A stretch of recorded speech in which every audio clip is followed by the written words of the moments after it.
My father was, he is on the left here, my father was officer of the General Staff of the Soviet Army.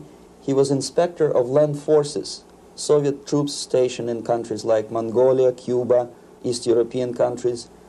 This is the picture taken at the entrance of my Institute of Oriental Languages. It's a part of Moscow State University. As every Soviet student, I was, quote-unquote, volunteering for harvesting grain in Kazakhstan. By the end of my training in school, I was recruited by the KGB. This picture was taken on that day, and you can see again how happy it feels to be recruited by the KGB.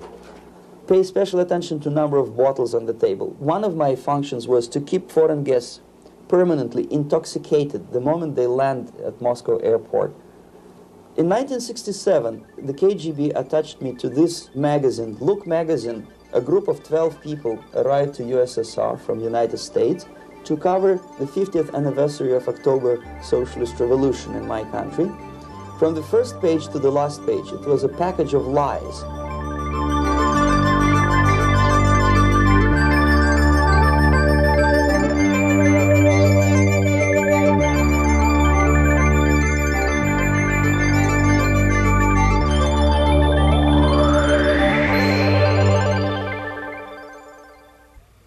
Our conversation is with Mr. Yuri Alexandrovich Bezmenov.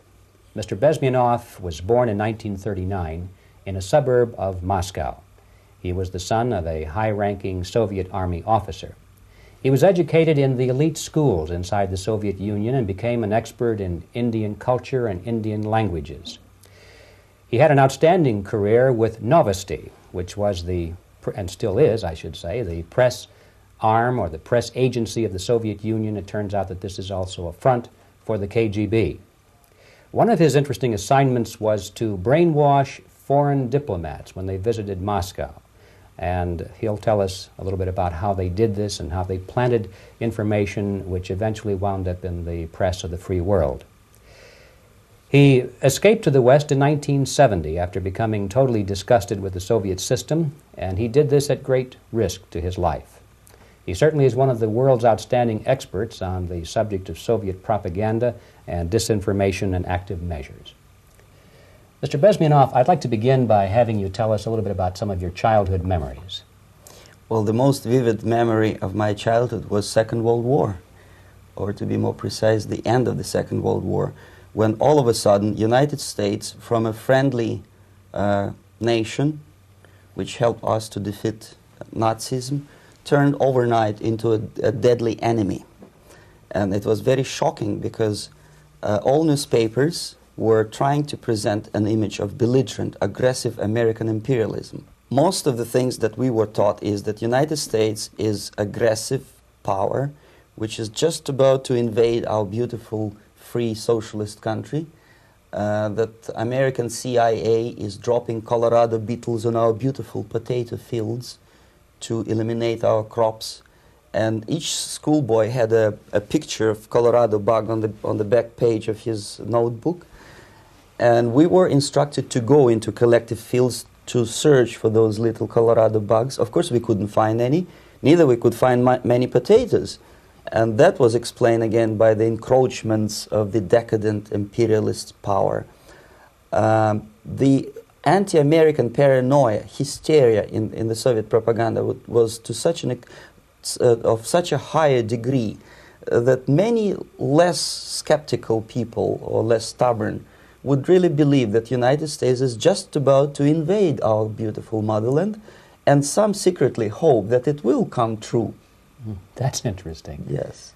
Well, getting back to life inside the Soviet Union or inside communist countries in general, in this country, at the university level primarily, we read and hear that the Soviet system is different from ours, but not that different, and that there is a convergence developing between all of the systems of the world, and that really it doesn't make an awful lot of difference what system you live under because you have corruption and dishonesty and tyranny and all that sort of thing. From your personal experience, what is the difference between life under communism and life in the United States? Well, life is obviously very much different for simple reason that the Soviet Union is a state capitalist economically. It's a state capitalism where an individual has absolutely no rights, no value, his life is nothing, it's just like an insect. He is disposable, whereby in the United States, even the worst criminal is treated as a human being. He has a fair trial, and some of them capitalize on their crimes. They publish their memoirs in their prisons and get handsomely paid by your crazy publishers. The differences, of course, in the daily life are very various, depending on whom we are talking about. In my own private life, I never suffered from communism simply because I was brought up in a family of high-ranking military officer. Most of the doors were open for me.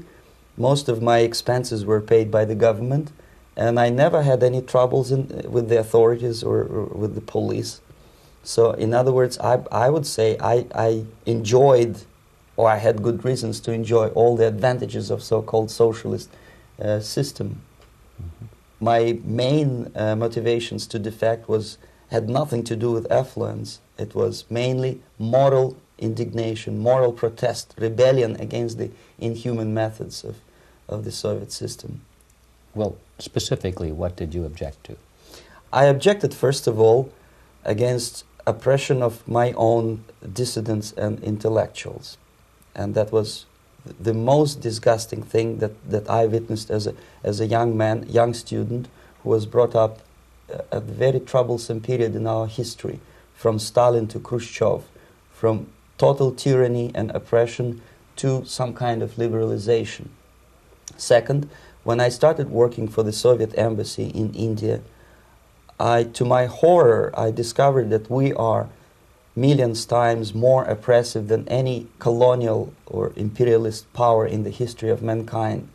That my country brings to India not freedom, progress, and friendship between the nations, but racism, exploitation, and slavery, and of course economical inefficiency to this country. Since I fell in love with India, I developed something which by KGB standards is extremely dangerous thing. It's called split loyalty, when an agent likes a country of assignment more than his own country.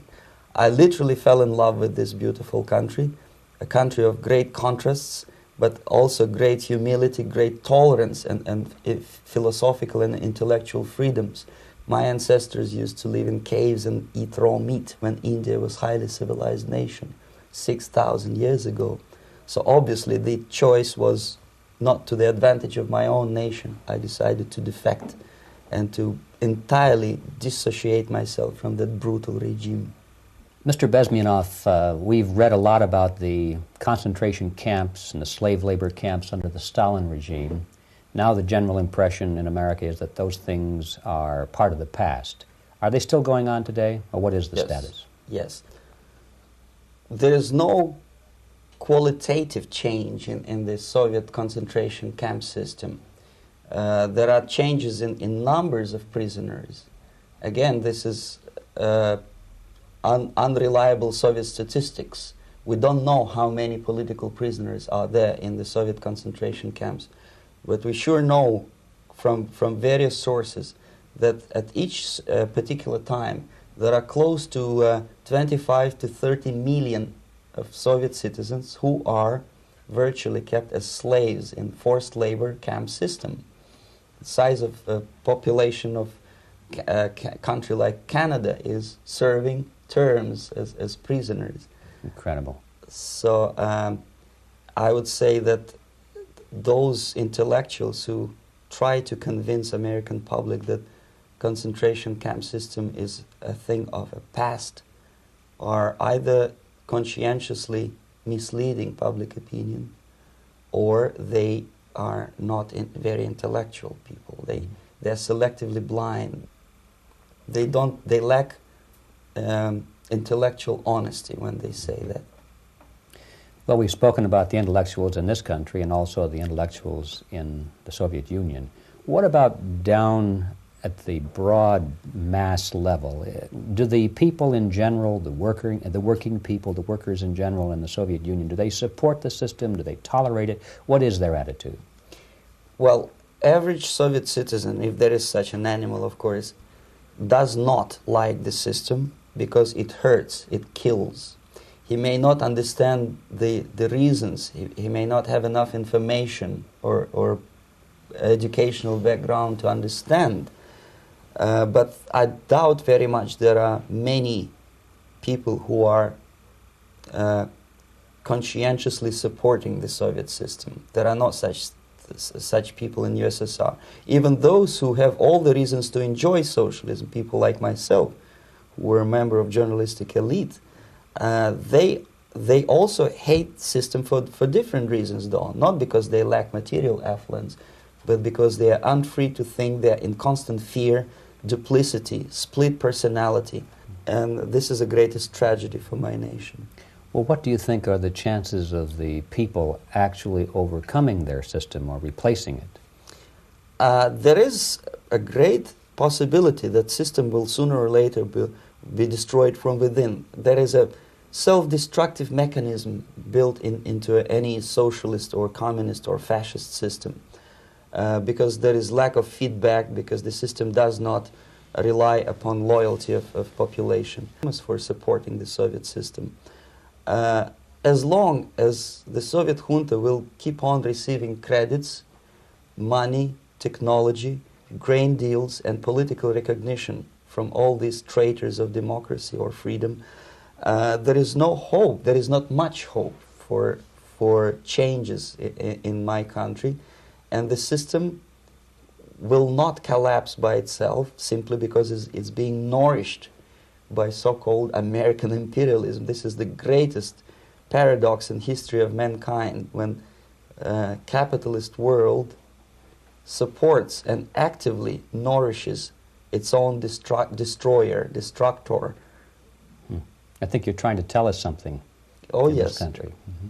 I'm trying to tell you that it has to be stopped unless you want to end up in Gulag system and enjoy all the advantages of socialist equality, working for free, catching fleas on your body, sleeping on the planks of plywood in Alaska this time, I guess.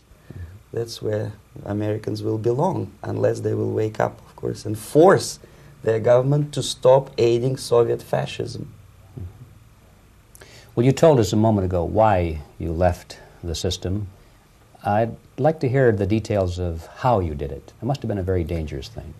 It was not so dangerous, it was crazy. First of all, because defecting in India is virtually impossible, thanks to very strong pressure from the Soviet government. Excuse me, you were in India. On assignment at that time. Yes, I was working for the Soviet embassy in New Delhi as a press officer. Mm-hmm. And defecting for a Soviet diplomat is next to impossible. It's a suicide, as I said, because a great friend Indira Gandhi pushed a law through parliament which says, and I quote, "No defector from any country has a right of political asylum in any embassy on the territory of Indian Republic," which is a masterpiece of hypocrisy. No other defector but a Soviet one needs a political asylum. So knowing that perfectly well, I planned a craziest possible way to defect. I studied counterculture in India. There were thousands of young American boys and girls with no shoes, long hair, smoking hash and marijuana, studying sometimes Indian philosophy, sometimes simply pretending that they studied. And they greatly annoyed Indian police, and they were laughing stock of Indians because obviously they were good-for-nothing students. I studied carefully where they congregate, what routes they travel, what language they speak, what do they smoke. And one day I simply joined a group of hippies to avoid detection of Indian police. I was dressed as a typical hippie with blue jeans, long camise shirts, with all kind of nice decorations like beads, long hairs. I bought a wig because for several weeks I had to turn myself from a conservative Soviet diplomat into a very progressive American hippie. And that was the only way that I could avoid detection. It was very interesting experience, but it was necessary because from my own knowledge as a member of Soviet embassy staff, I knew that there were many cases when Soviet defectors were betrayed by Indian police, and also some Western embassies played a very dirty role in betraying the Soviet defectors. According to our information, they were some, I wouldn't call them double agents, but simply immoral people working for this for the United States embassy, and confiding in people like this would be a suicide. So I had to be extremely careful. I could not trust anyone, and that was the reason for such a crazy way to defect. Well, had you been caught in the act of trying to get out, what would have happened to you? Oh, most likely I would end up in concentration camp. Or, depending on the situation and on the whim of some bureaucrat in KGB, maybe even executed. This is normal practice. Quietly, of course, not publicly. But that would be the end of my defection, of course. Well, when did you finally make it to the United States? In 1970, after about 6 months of debriefing in Athens by the CIA, and I presume FBI too, they let me go first to Germany, then to Canada. That was my decision. I had to change my identity to protect my family and my friends in USSR. And also I was a little bit paranoid, knowing that both Soviet KGB and probably some double agents within American system may be after me. So I wanted to settle down as far away as possible. I requested CIA to give me some kind of new identity and just let me go on my own. And I settled in Canada. I was a student. I changed many professions, from farm help and laundry truck driver to language instructor and broadcaster for Canadian Broadcasting Corporations in Montreal. Well, have you had any threats on your life or any yes. unpleasant in about 5 years, KGB eventually discovered that I am working for Canadian Broadcasting. I made a very big mistake. I started working for overseas service of CBC, which is similar to Voice of America, in Russian language. And of course, monitoring service in USSR picked up every new voice. Every new announcer they would make it a point to discover who he is. And in 5 years, sure enough, slowly but surely, they discovered that I am not Tomas Schuman, that I am Yuri Alexandrovich Bezmenov, and that I am working for Canadian Broadcasting, and undermining beautiful détente between Canada and USSR. And the Soviet ambassador Alexander Yakovlev made it his personal effort to discredit me. He complained to Pierre Trudeau, who is known to be a little bit soft on socialism. And the management of CBC behaved in a very strange, cowardly way, unbecoming to representatives of an independent country like Canada. They listened to every suggestion that Soviet ambassador gave, and they started shameful investigation, analyzing content of my broadcasts to USSR. And sure enough, they discovered that some of my statements were probably would be offending to the Soviet Politburo.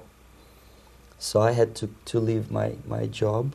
And of course, subtle intimidations. They would say something like, please cross the street carefully because, you know, traffic is very heavy in Quebec. And fortunately, I know about the psychology and the logic of activity of the KGB, and I never allowed myself to be intimidated. This is the worst thing. This is what they expect a person, a defector, to be intimidated.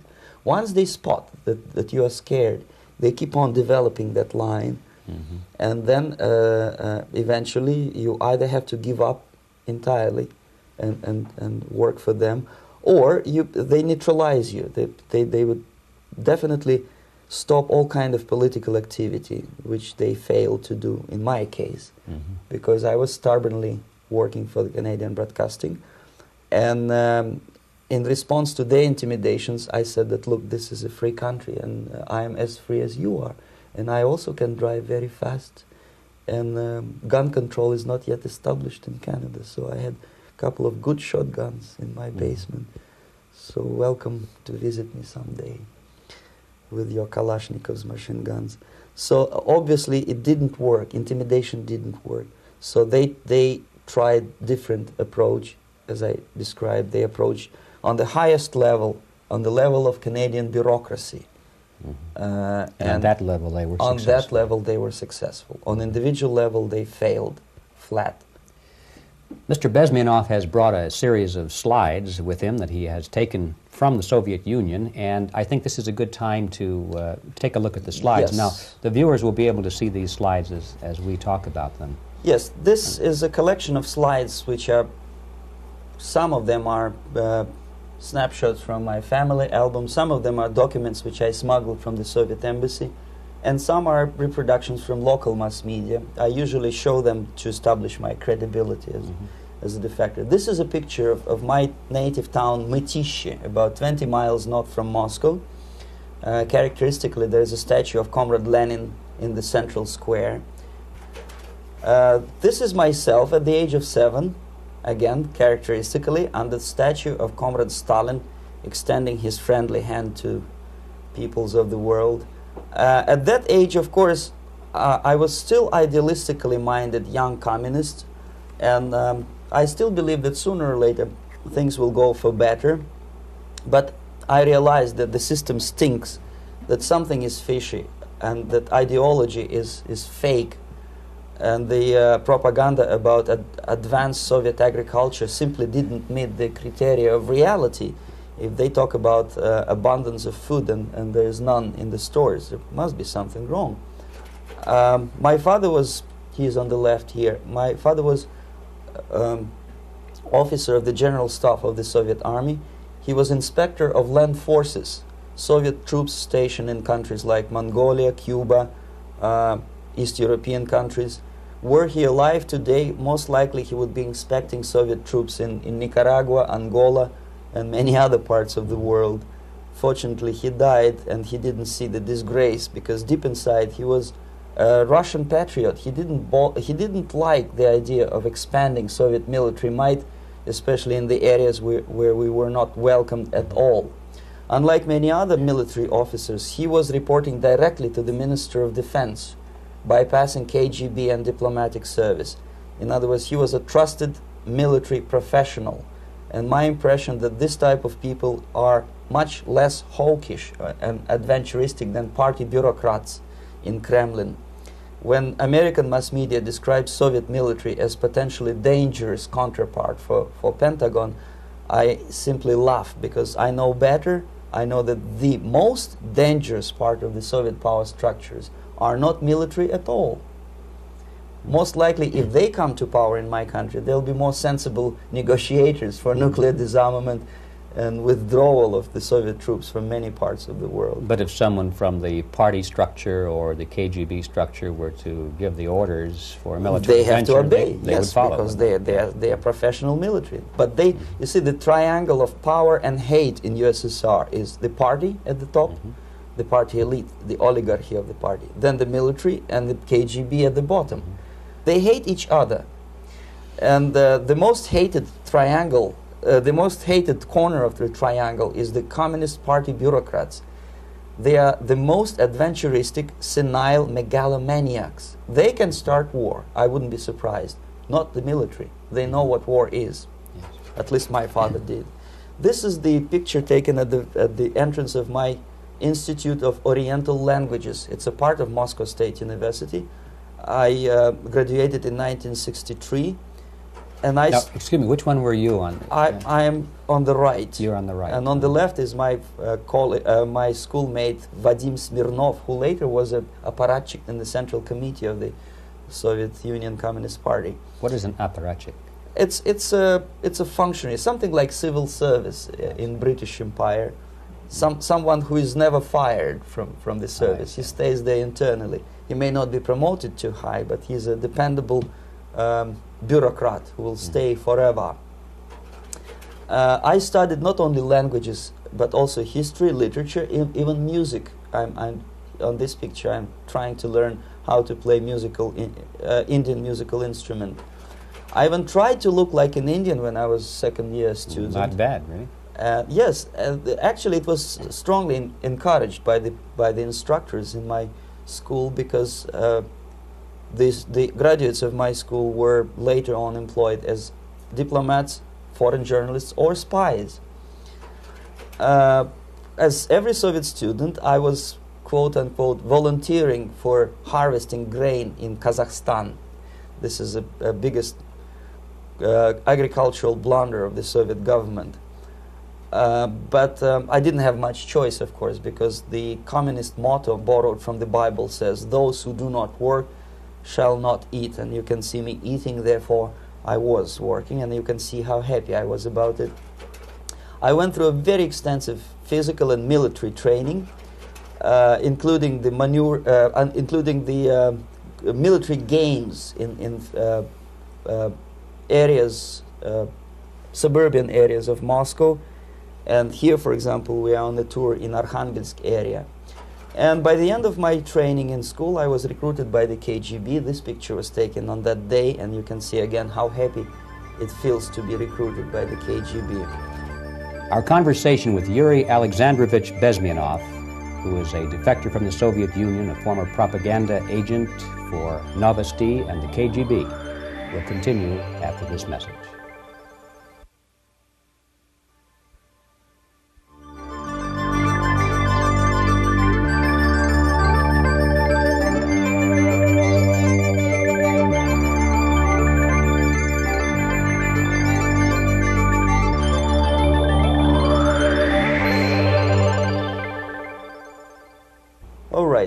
As every student in USSR, I went through very extensive physical and military training and civil defense training too. Unlike in the United States, where civil defense is virtually non-existent, zero. In USSR, every student, whatever his major subject, has to go through very extensive 4-year military and civil defense training. You can see me here with a group of students during one of the war games near Moscow. The main idea, of course, is to prepare a huge reserve army of the USSR. Each student has to graduate as a junior lieutenant. In my case, it was administrative and military intelligence service. My first assignment was to India as a translator with the Soviet Economical Aid Group, building refinery complexes in Bihar state and Gujarat state. At that time, I was still naively, idealistically believing that what I was doing contributes to the understanding and cooperation between the nations. It took me quite a number of years to realize that what we were bringing to India was a new type of colonialism, 1,000 times more oppressive and exploitative than any colonialism or imperialism in history of mankind. But at that time, I was still hoping that, well, maybe it's not that bad, could be worse, and things may go for better. And I even tried to implement the beautiful Marxist motto, "Proletarians of all the countries unite." I tried to unite with a nice Indian girl, and I was fascinated by Indian culture, by the family life in this country. But obviously, Communist Party had different plans for my genes, so I had to marry this beautiful Russian girl. In the span of my career, I married 3 times. Most of these marriages were marriages of convenience, on advice from the Department of Personnel. This is normal practice in USSR. When a Soviet citizen is assigned to a foreign job, he has to be married, either to keep family in USSR as hostages, or, if it's a convenience marriage like mine, so that the husband and wife are virtually informers on each other to prevent defection or contamination by decadent imperialist or capitalist ideas. In my case, I hated that girl so much that the moment I landed in Moscow, we were divorced, and I married later, second time.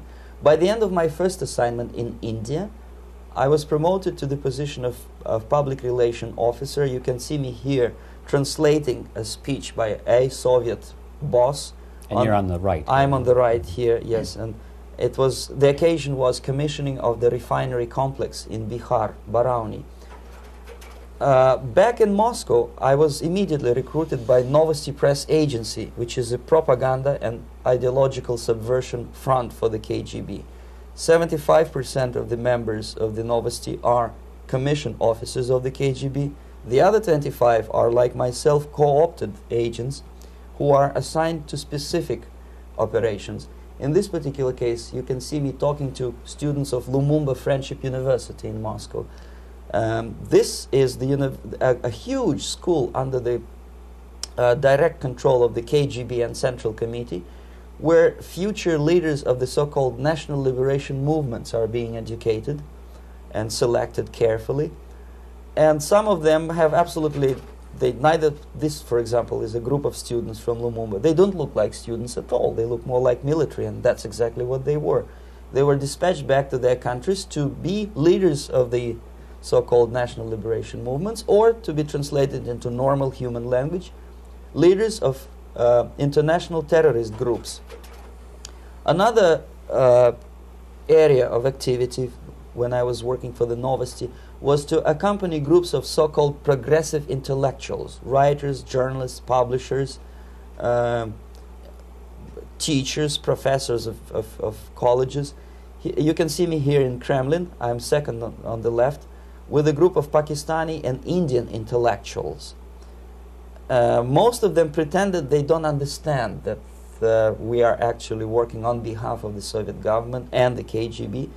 They pretended that they are actually being guests, VIP intellectuals, that they are treated according to their merits and their intellectual abilities. For us, they were just a bunch of political prostitutes to be taken advantage for various propaganda operations. Therefore, you can see perfectly well the senior colleague of mine on the left doesn't really have that much respect on his face, and myself with a very skeptical smile, typical KGB sarcastic smile, anticipating another victim of ideological brainwashing. This is how a typical conference in Novosti headquarters in Moscow looked like. Sitting in the middle is Boris Burkov, the then director of Novosti Press Agency, high-ranking party bureaucrat in the Department of Propaganda. I am standing next to a famous Indian poet, Sumitranandan Pant. He was famous because he was an author. He was the author of a famous poem titled Rhapsody to Lenin. That's why he was invited to USSR, and everything was paid by the Soviet government. Pay special attention to number of bottles on the table. This is one of the ways to kill the awareness or curiosity of foreign journalists. One of my functions was to keep foreign guests permanently intoxicated the moment they land at Moscow airport. I had to take them to the VIP lounge and toast to friendship and understanding between the nations of the world. Glass of vodka, then a second glass of vodka. And in no time, my guests would be feeling very happy. They would see everything in kind of pink, nice color. And that's the way I had to keep them permanently for the next 15 or 20 days. At a certain point in time, I had to withdraw alcohol from them so that some of them who are the most recruitable would feel a little bit shaky, guilty, trying to remember what they were talking last night. That's the time to approach them with all kind of nonsense, such as joint communique or statement for Soviet propaganda. That's the time they are the most flexible. And of course, what they didn't understand, they didn't realize or pretended not to realize, that myself, who was drinking together with them, was not drinking at all. I had ways to get rid of alcohol through various techniques, including special pills which were given to me by my colleagues. But they were taking it seriously. In other words, they would consume quite large volumes of alcohol and feel quite uneasy next morning. In 1967, the KGB attached me to this magazine, Look magazine. A group of 12 people arrived to USSR from United States to cover the 50th anniversary of October Socialist Revolution in my country. From the first page to the last page, it was a package of lies. propaganda cliché, which were presented to American readers as opinions and deductions of American journalists. Nothing could be far from truth. These were not opinions. They were not opinions at all. They were the clichés which the Soviet propaganda wants American public to think that they think. If it does make any sense at all. It sure does, because from the viewpoint of the Soviet propaganda, although there are some subtle criticism of the Soviet system, the basic message is that Russia today is a nice, functioning, efficient system supported by majority of population. That's the biggest lie. And of course, American intellectuals and journalists from Look magazine elaborated on that untruth in various different ways. They intellectualized that lie. They found all kinds of justifications for telling lies to American public. Excuse me, it was partly your job to make sure that they got these ideas, yes, and accepted them as their own ideas. Right. Actually, even before they arrived to USSR, and they paid astronomical sum of money for that visit, they were submitted, this Novosti Press agency developed so-called backgrounders, 20-25 pages of information and opinions which were presented to the journalists even before they bought their tickets to Moscow. They had to analyze the situation, and judging on their reaction to that backgrounder, the local Novosti representative or local Soviet diplomat in Washington, D.C. would assess whether they be given visa to USSR or not. So but they were selected ahead of time. Oh yes, they were pre-selected very carefully, and there is not much chance for honest journalists to arrive to USSR and to stay there for 1 year and to bring this package of lies back home. This, for example, is a centerfold of the Look magazine. They presented this monument erected by Communist Party in Stalingrad as the symbol, personification of Russian military might. And they said in the article, which is published on the site, that Soviets are very proud of the victory in the Second World War. This is another big myth, a lie. No sensible people would be proud to lose 20 millions of their countrymen in a war which was started by Genoese Hitler and Comrade Stalin and paid by American multinationals. Most of the Soviet citizens look at this type of monuments with disgust and sorrow, because every family lost father, brother, sister, or child in the Second World War. Yet American journalists who were trying to appease, to please their hosts, presented this picture on the centerfold as the symbol and personification of Soviet national, they call it Russian national spirit. And it was greatest misconception and a very tragic misunderstanding. Of course, Look magazine was not distributed in USSR. The main audience was in the United States. But I presume that many Americans, millions of Americans who were reading Look magazine at that time, had absolutely wrong idea about the sentiments of my nation, about what the Soviets are proud of and what they hate. This is a group, you see the same lady with the sword in Stalingrad. This is the group of journalists. Myself is in the center with the same devilish smile.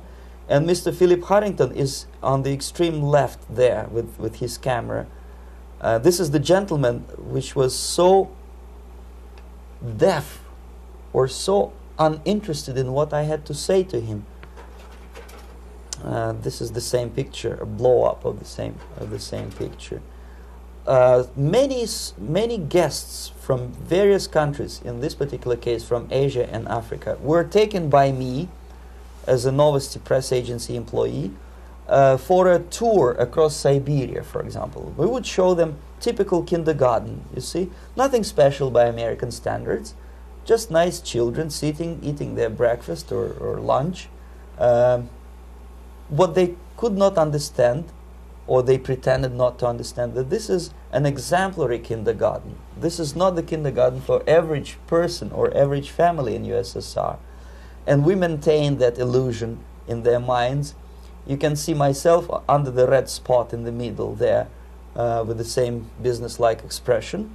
I'm doing my job. That's what I'm assigned to do, and that's what I was paid to do. But deep inside, I still hope that at least some of these useful idiots would understand that what they are looking at has nothing to do with the level of affluence in my nation. This is a better picture which reflects the true spirit of the Soviet childhood. This picture was printed in a Canadian government publication by mistake. In the middle, you can see children playing on a small courtyard, and the caption goes, "This is a typical kindergarten in Siberia." What these idiots didn't understand, that it is not kindergarten at all. It is a prison for children of political prisoners. But there was not a single mentioning that what they were visiting actually was an area of concentration camps. And the job of people like myself to help them to not to notice that they are actually talking to prisoners. Most of the children were dressed, especially on the occasion of the foreigners' visit. Of course, there were no corpses on the ground. There were no machine gun guards. And well, it looks not very pleasant, as you see.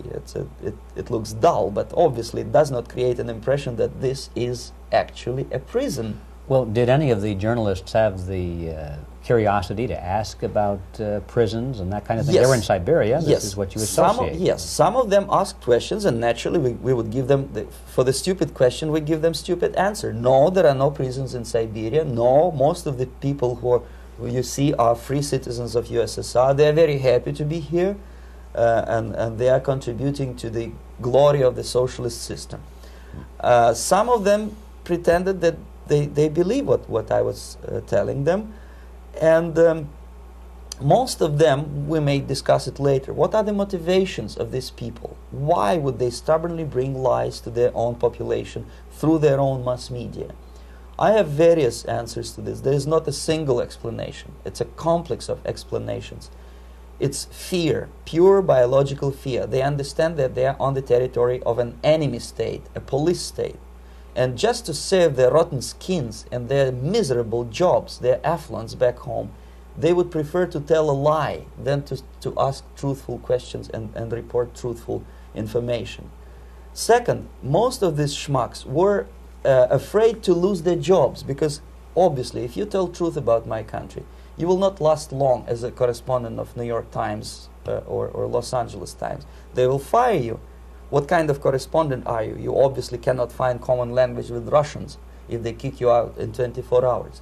So just by trying to be conformists to their own editorial bosses, they tried not to offend the sentiments of the Soviet administrators and people like myself. Deep inside, I hope they would insult my or offend my sentiments. Obviously, they preferred not to. Another reason, I refuse to believe it, but obviously there is another reason. Obviously, it's a greed. These people earn a lot of money. When they come back to USA, they claim that they are experts on my country. They write books which sells in million copies, titled like Russians, The Truth About Russia. Most of it is lie about Russia. Yet they claim to be Sovietologists. They play back myth about my country, the propaganda cliches. Yet they stubbornly resist the word of truth. If a person like Solzhenitsyn is either defecting or kicked out of USSR, they try all their best to discredit him and to discourage him. I don't have much chance to appear on national network with a true story about my country. But a useful idiot like Hendrik Smith or Robert Kaiser, they are big heroes. They come back from USSR. They say, oh, we were talking to dissidents in Russia. Big deal. Soviet dissidents are chasing American correspondents in the streets, and they are cowardly escaping from these contacts. For some strange reason, if you want to know more about Spain, you refer to Spanish writers. If you want to learn more about French, you read French writers. Even about Antarctica, I bet you would read Penguins.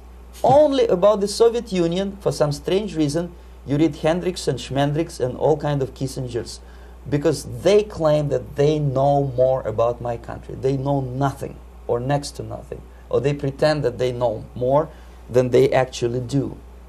I would say they are dishonest people who lack integrity and common sense and intellectual honesty.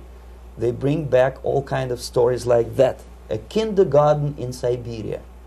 Omitting the most important fact, it's a prison for children of political prisoners. Another greatest example of monumental idiocy of American politicians. Edward Kennedy was in Moscow, and he thought that he is a popular, charismatic American politician who is easygoing, who can smile, dance at the wedding in Russian Palace of Marriages. What he did not understand, or maybe he pretended not to understand, that actually he was being taken for a ride. This is a staged wedding especially to impress foreign media or useful idiots like Ed Kennedy. Most of the guests there, they had security clearance, and they were instructed what to say to foreigners. This is exactly what I was doing. You can see me in the same damn wedding palace in Moscow where Ed Kennedy was dancing here. You see, smiling. He thinks he's very smart. From the viewpoint of Russian citizens who observe this idiocy, he's narrow-minded, egocentrical idiot who tries to earn his own popularity through participation in propaganda farces like this. Here you can see myself. On the right, again, exemplary Soviet bride. On the left, 3 journalists from various countries, Asia, Africa, and Latin America. Obviously, they enjoying the situation. They will go back home and write the reports. We were present on a regular Soviet wedding. They were not present on a regular Soviet wedding. They were present, they were parts of a farce, of a circus performance. Another thing which I had to sometimes risking my life to explain to foreigners. Time magazine, for example, is very critical of South African racist regime. The whole article was dedicated to the shameful internal passport system where blacks are not allowing to live with whites. For some strange reason, for the last 14 years since my defection, nobody wanted to pay attention to my passport. This is my passport. It also shows my nationality, and it has a police rubber stamp, which is called propiska in Russian language, which assigns me to a certain area of residence. I cannot leave that area, same way as this black man cannot leave the area in South Africa. Yet we call South African government racist regime. Not a single Jane Schmonda or Fonda is brave enough, courageous enough to come to media and say, look, this is what happens in USSR. I send a copy of my passport to many American liberals and civil rights defenders and all the other useful idiots. They never bothered to answer me back. This shows what kind of integrity, what kind of honesty these people are.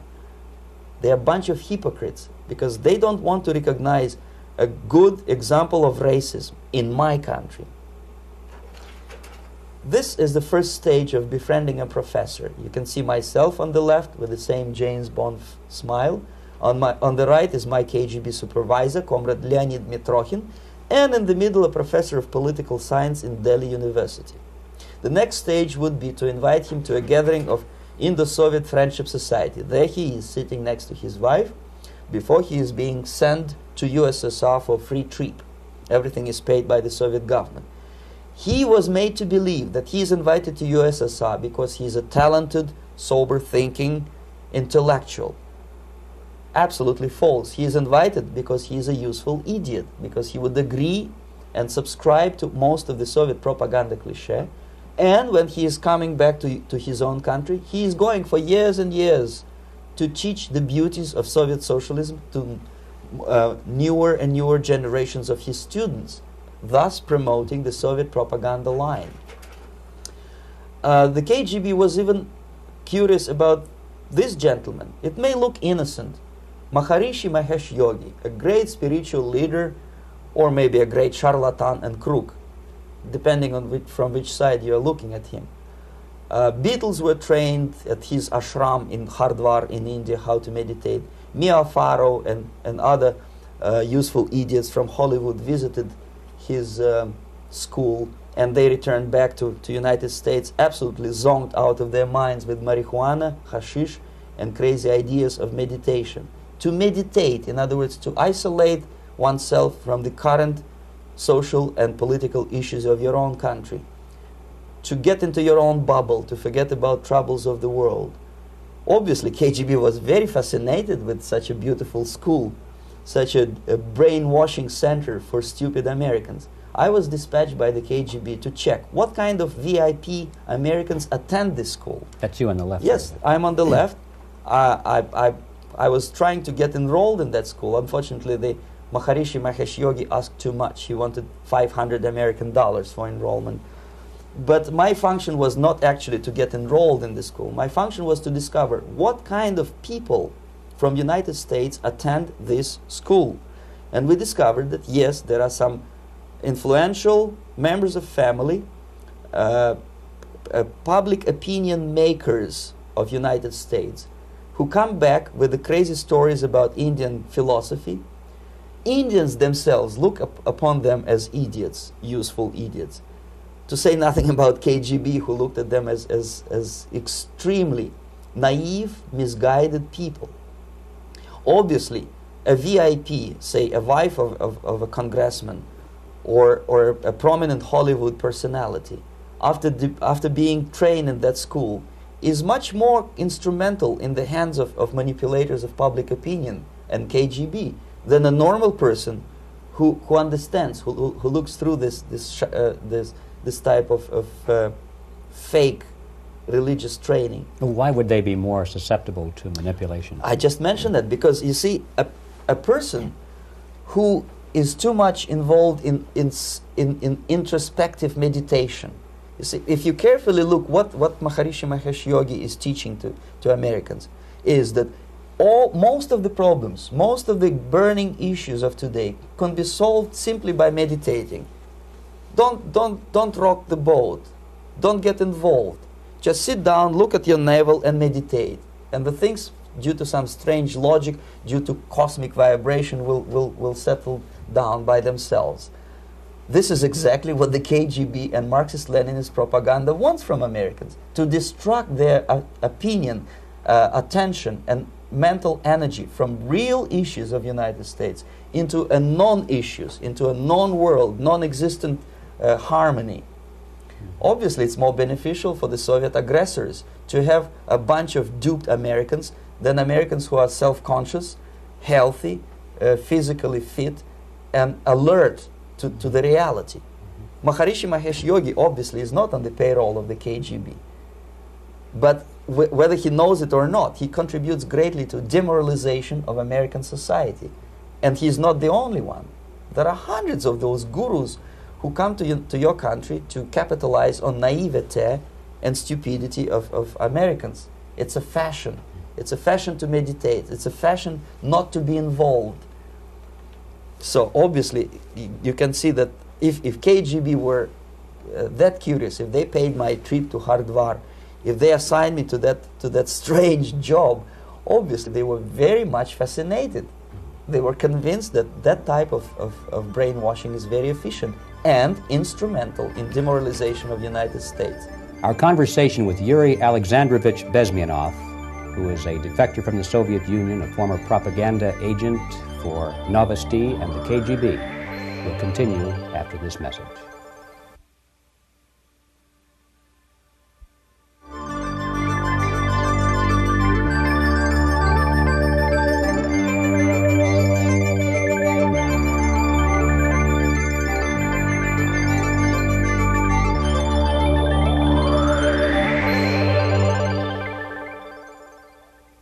This picture shows the part of the building of USSR embassy, and my supervisors. On the left is Comrade Mehdi, an Indian communist, and on the right, Comrade Mitrokhin, my supervisors in the secret department of research and counter-propaganda. It has nothing to do with either research or counter-propaganda. Most of the activity of that department was to compile huge volume of information on individuals who were instrumental in creating public opinion. Publishers, editors, journalists, actors, educationalists, professors of political science, members of parliament, representatives of business circles. Most of these people were divided roughly in two groups. Those who would toe the Soviet foreign policy, they would be promoted to the positions of power through media and public opinion manipulation. Those who refused the Soviet influence in their own country would be character assassinated or executed physically come revolution. Same way as in the small town of Hue in South Vietnam, several thousands of Vietnamese were executed in one night when the city was captured by Viet Cong for only 2 days. And American CIA could never figure out how could possibly communists know each individual, where he lives, where to get him, and would be arrested in one night, basically in some 4 hours before dawn, put on a van, taken out of the city limits and shot. The answer is very simple. Long before communists occupied the city, there was extensive network of informers, local Vietnamese citizens, who knew absolutely everything about people who are instrumental in public opinion, including barbers and taxi drivers. Everyone who was sympathetic to the United States was executed. Same thing was done under the guidance of the Soviet embassy in Hanoi, and same thing I was doing in New Delhi. To my horror, I discovered that in the files where people were doomed to execution, there were names of pro-Soviet journalists with whom I was personally friendly. Pro-Soviet? Yes. They were idealistically minded leftists who made several visits to USSR, and yet the KGB decided that come revolution or drastic changes in political structure of India, they will have to go. Why is that? Because they know too much. Simply because, you see, the useful idiots, the leftists who are idealistically believing in the beauty of Soviet socialist or communist or whatever system, when they get disillusioned, they become the worst enemies. That's why my KGB instructors specifically made a point, never bother with leftists. Forget about these political prostitutes. Aim higher. This was my instruction. Try to get into large circulation, established conservative media. Filthy rich movie makers, intellectuals, so-called academic circles. Cynical, egocentric people who can look into your eyes with angelic expression and tell you a lie. These are the most recruitable people, people who lack moral principles, who are either too greedy or too suffer from self-importance. They feel that they matter a lot. These are the people who KGB wanted very much to recruit. But to eliminate the others, to execute the others, don't they serve some purpose? Wouldn't they be the ones they rely on? They serve purpose only at the stage of destabilization of a nation. For example, your leftists in United States, all these professors and all these beautiful civil rights defenders, they are instrumental in the process of the subversion only to destabilize the nation. When their job is completed, they are not needed anymore. They know too much. Some of them, when they get disillusioned, when they see that Marxist-Leninists come to power, obviously they get offended. They think that they will come to power. That will never happen, of course. They will be lined up against the wall and shot.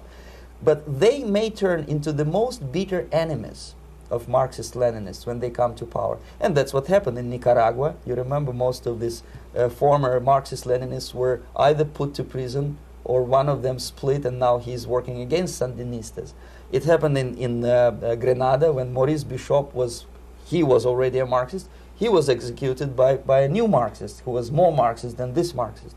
Same happened in Afghanistan when first there was Taraki, he was killed by Amin, then Amin was killed by Babrak Karmal with the help of KGB.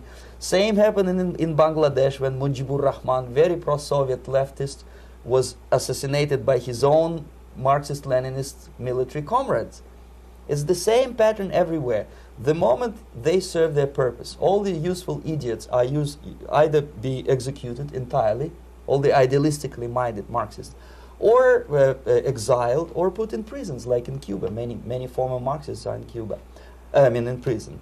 So most of the Indians who were cooperating with the Soviets, especially with our Department of Information of the USSR Embassy, were listed for execution. And when I discovered that fact, of course I was sick. I was mentally and physically sick. I thought that I'm going to explode one day during the briefing at the ambassador's office, I would stand up and say something that we are basically a bunch of murderers. That's what we are. It has nothing to do with friendship and understanding between the nation and blah, blah, blah. We are murderers. We behave as a bunch of thugs in a country which is hospitable to us, a country which with ancient traditions. But I did not defect. I tried to get the message across. To my horror, nobody wanted even to listen, least of all to believe what I had to say. And I tried all kinds of tricks. I would leak information through letters or lost documents or something like that. And still I got no message. The message was not published, even in the conservative mass media of India. The immediate impulse to defect was Bangladesh crisis, which was described by American correspondents as Islamic grassroots revolution, which is absolute baloney. There was nothing to do with Islam, and there was no grassroots revolution. Actually, there are no grassroots revolutions, period. Any revolution is a byproduct of a highly organized group of conscientious and professional organizers, but has nothing to do with grassroots. In Bangladesh, it was nothing with grassroots. Most of the Awami League party members, Awami League means People's Party, were trained in Moscow in the High Party School. Most of the Mukti Fauj leaders, Mukti Fauj is in Bengali means People's Army, same as SWAPO and all kind of liberation armies all over the world, the same bunch of useful idiots. They were trained at Lumumba University and various centers of the KGB in Simferopol, in Crimea, and in Tashkent. So when I saw that Indian territory is being used as a jumping board to destroy East Pakistan, I saw myself thousands of so-called students traveling through India to East Pakistan, through the territory of India, and Indian government pretended not to see what's going on. They knew perfectly well, the Indian police knew it, the intelligence department of Indian government knew it, the KGB of course knew it, and the CIA knew it. That was most infuriating, because when I defected and I explained to the CIA debriefers they should watch out because East Pakistan is going to erupt anymore, they said I was reading too many James Bond novels. Anyway, so East Pakistan was doomed. One of my colleagues in the Soviet consulate in Calcutta, when he was dead drunk, he ventured into the basement to relieve himself, and he found big boxes which said printed matter to Dhaka University. Dhaka is the capital of East Pakistan. And since he was drunk and curious, he opened one of the boxes and he discovered not printed matter. He discovered Kalashnikov guns and ammunition in there. Anyway, it's a long story. When I saw the preparations for the invasion into East Pakistan, obviously I wanted to defect immediately. The only thing I couldn't at that time make up my mind when and where and how. One of the reasons, of course, you see, I was in love with India. I mentioned that before. I spoke the languages. I socialized with people. And I understood I had to act fast unless I want this beautiful country to be permanently and irreparably damaged by our presence. One of the reasons not to defect was, as you can see, I was living in relative affluence.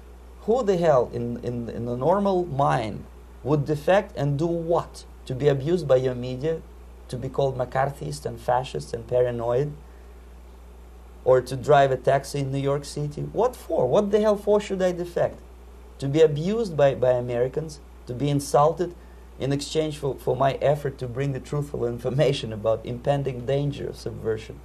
As you can see, I was living in quite a comfortable conditions next to swimming pool, where Indians were not allowed, by the way.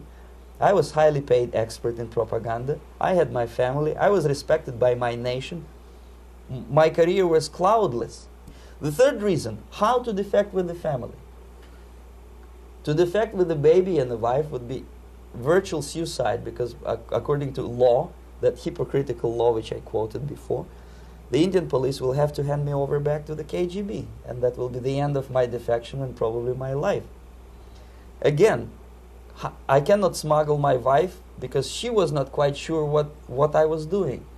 She was not that idealistically involved, and she was definitely not in the total picture of what I was doing for the KGB. She would be shocked if I put her in my van and drive her to your American embassy or elsewhere. That would be a greatest danger. So again, I had to defect in such a way that my defection would look as simple disappearance. And there were many cases like that when the Soviet agents simply disappeared, either killed in action or, thanks to their curiosity and their close contacts with radicals, some of them were killed by the Marxists, by the way.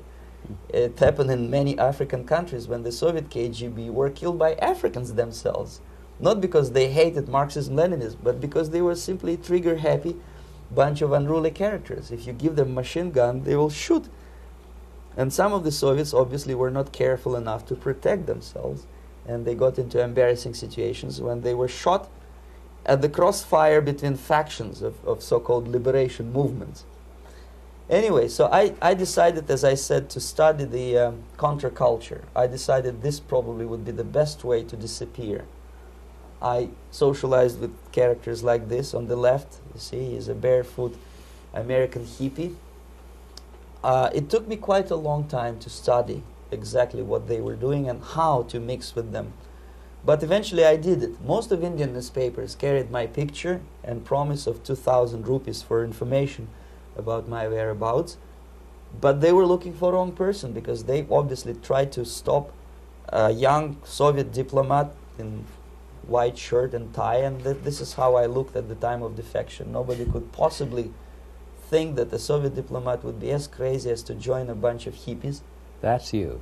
Yes, travel India and smoke hash. So I made it literally almost like a Hollywood-style detective story. From under the nose of the KGB in Bombay airport, I landed the plane and I flew to Greece, where I was debriefed by the CIA. That's basically that's all for my slides. We can turn off the projector, and that's very interesting. Well, you spoke several times before about ideological subversion. That is a phrase that I'm afraid some Americans don't fully understand. When the Soviets use the phrase ideological subversion, what do they mean by it? Ideological subversion is the process which is legitimate, overt, and open. You can see it with your own eyes. All you have to do, all American mass media has to do, is to unplug their bananas from their ears, open up their eyes, and they can see it. There is no mystery. There is nothing to do with espionage. I know that espionage intelligence gathering looks more romantic. It sells more deodorants through the advertising, probably. That's why your Hollywood producers are so crazy about James Bond type of thrillers. But in reality, the main emphasis of the KGB is not in the area of intelligence at all. According to my opinion and opinion of many defectors of my caliber, only about 15% of time, money, and manpower is spent on espionage as such. The other 85% is a slow process which we call either ideological subversion or active measures, активные мероприятия in the language of the KGB, or psychological warfare. What it basically means is to change the perception of reality of every American to such an extent that despite of the abundance of information, no one is able to come to sensible conclusions in the interests of defending themselves, their families, their community, and their country. It's a great brainwashing process which goes very slow, and it's divided in 4 basic stages. The first one being demoralization. It takes from 15 to 20 years to demoralize a nation. Why that many years? Because this is the minimum number of years which requires to educate one generation of students in the country of your enemy, exposed to the ideology of the enemy. In other words, Marxism-Leninism ideology is being pumped into the soft heads of at least 3 generations of American students without being challenged or counterbalanced by the basic values of Americanism, American patriotism. The result you can see. Most of the people who graduated in the 60s, dropouts or half-baked intellectuals, are now occupying the positions of power in the government, civil service, business, mass media, educational system. You are stuck with them. You cannot get rid of them they are contaminated. They are programmed to think and react to certain stimuli in a certain pattern. You cannot change their mind, even if you expose them to authentic information, even if you prove that white is white and black is black, you still cannot change the basic perception and the logic of behavior. In other words, these people, the process of demoralization is complete and irreversible. To get rid society of these people, you need another 20 or 15 years to educate a new generation of patriotically minded and common sense people who would be acting in favor and in the interests of the United States society.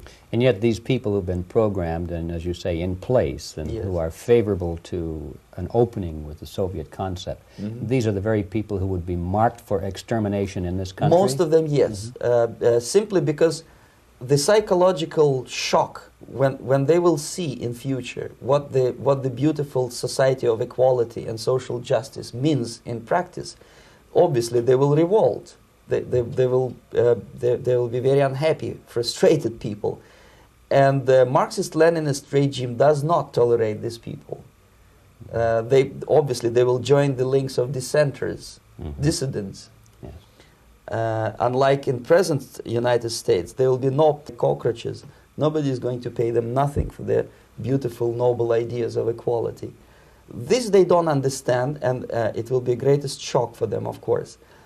The demoralization process in the United States is basically completed already. For the last 25 years. Actually, it's overfulfilled because demoralization now reaches such areas where previously not even Comrade Andropov and all his experts would even dream of such a tremendous success.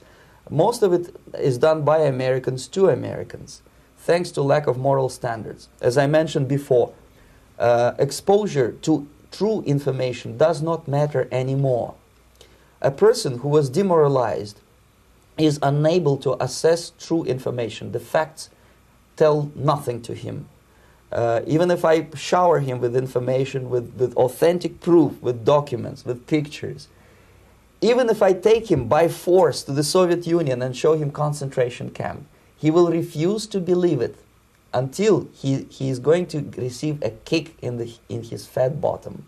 When a military boot crashes his balls, then he will understand, but not before that. That's the tragic of the situation of demoralization.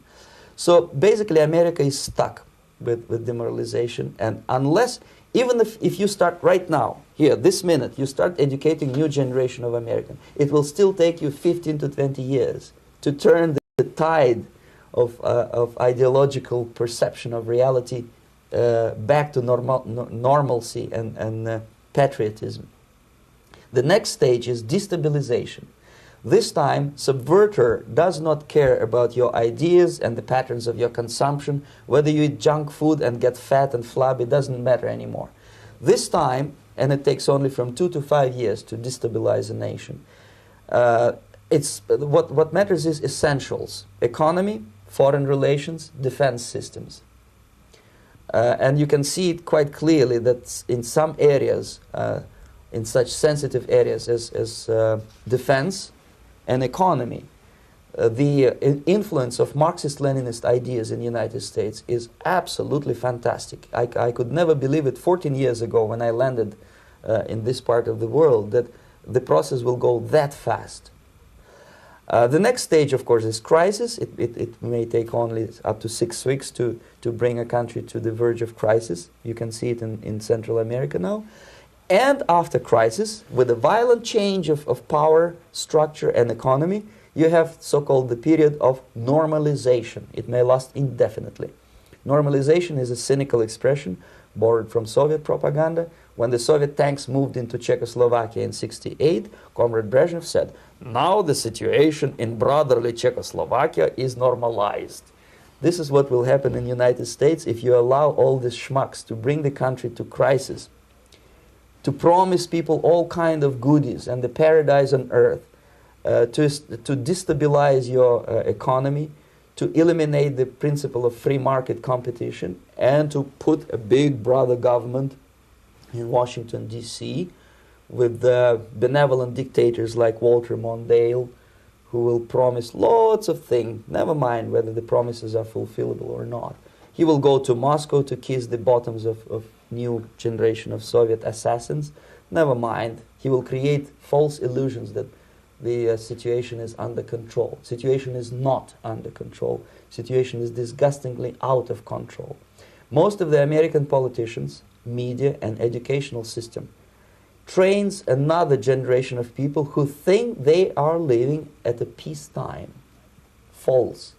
United States is in the state of war, undeclared total war against the basic principles and the foundations of this system. And the initiator of this war is not Comrade Andropov, of course. It's the system. However ridiculous it may sound, the world communist system or the world communist conspiracy, whether I scare some people or not, I don't give a hoot. If you are not scared by now, nothing can scare you. But you don't have to be paranoid about it.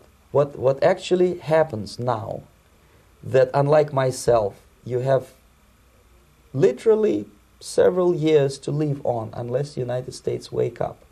The time bomb is ticking. With every second, the disaster is coming closer and closer. Unlike myself, you will have nowhere to defect to, unless you want to live in Antarctica with penguins. This is it. This is the last country of freedom and possibility. Okay, so what do we do? What is your recommendation to the American people? Well, the immediate thing that comes to my mind is, of course, there must be a very strong national effort to educate people in the spirit of real patriotism, number one. Number two, to explain them the real danger of socialist, communist, whatever, welfare state, big brother government.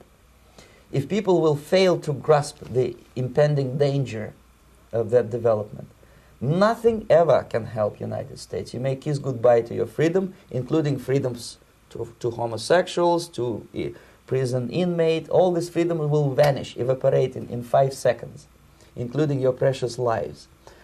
The second thing, the moment at least part of United States population is convinced that the danger is real, they have to force their government. And I'm not talking about sending letters, signing petitions, and all this beautiful, noble activity. I'm talking about forcing United States to stop aiding communism. Because there is no other problem more burning and urgent than to stop the Soviet military-industrial complex from destroying whatever is left of the free world. And it is very easy to do. No credits, no technology, no money, no political or diplomatic recognition, and of course no such idiocy as grain deals to USSR. The Soviet people, 270 millions of Soviets, will be eternally thankful to you if you stop aiding a bunch of murderers who sit now in Kremlin and whom President Reagan respectfully calls government. They do not govern anything, least of all such complexity as the Soviet economy. So basic, two very simple, maybe too simplistic answers or solutions, but nevertheless they are the only solutions. Educate yourself, understand what's going on around you. You are not living at a time of peace. You are in a state of war, and you have precious little time to save yourself.